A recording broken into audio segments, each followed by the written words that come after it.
বাড়িতেও আছেন?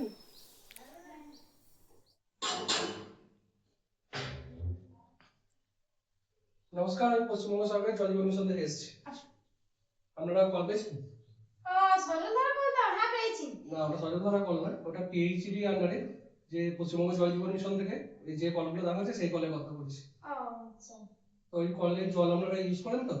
ওই জলটা আমরা জামা কাপড় কাচা, বাসন মাজা, পায়খানা বাথরুমে দেওয়া, বাগানে দেওয়া এইসব কাজে লাগে। জলটা খান না আপনারা? ওই জলটা কে খাবে? ওই জলের প্রচুর গন্ধ, ব্লিচিং এর। ওই জলটা আমরা খাই না, আমরা আমাদের মোটরের জল খাই। কে এসে রে? ও কলের লোক।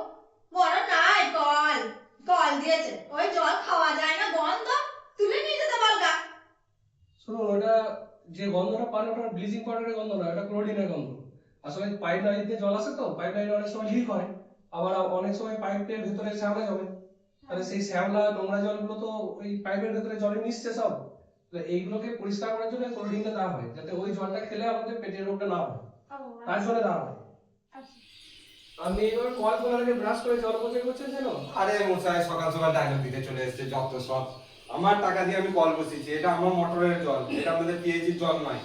আমি নিজের টাকায়। ব্যাপারটা সেটা নয়, জল আপনার মোটরেরই হোক আর পিএইচডি হোক, জল তো অপচয় হচ্ছে। আপনি তো জানেন মাটির তলায় জল কমে যাচ্ছে দিনকে দিন। মাটির তলায় জল কমে গেলে কি হবে? ভবিষ্যৎ প্রজন্ম আর জল পাবে না। না, আপনি যদি এইভাবে জল অপচয় করতে পারেন, করতে থাকেন, তাহলে ভবিষ্যৎ প্রজন্ম কি জল পাবে বলুন? আমি তো এরকম ভাবে কোনোদিন ভেবে দেখিনি দাদা। ঠিক আছে, আমি ভেবে দেখলাম, আজকে বুঝলাম, আপনার কথাগুলো শুনলাম, খুবই ভালো লাগলো। ঠিক আছে, আমি আর পরের বার থেকে অপচয় করবো না। ঠিক আছে, ভবিষ্যতে আমি অপচয় করবো না। ভবিষ্যতে আমি আমার আশেপাশে যা প্রতিবেশী যারা আছে বা ক্লাবে গিয়ে তো বসি, ওখানে গিয়ে আমি বলবো সবাইকে যে হ্যাঁ। জল অপচয় যাতে না চোখের করে। সামনে যখনই দেখবেন জল অপচয় হচ্ছে, তাদেরকে বোঝাবেন যে জল অপচয় যেন না করে। ঠিক আছে দাদা। ঠিক আছে, ধন্যবাদ। ধন্যবাদ দাদা।